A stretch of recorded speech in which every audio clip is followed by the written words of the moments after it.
Place a band just above your knees and place your feet out a little bit further than hip width apart and a little bit further than your knee width apart.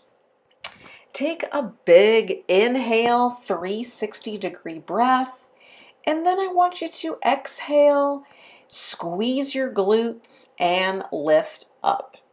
The movement comes from your hips and not your lower back.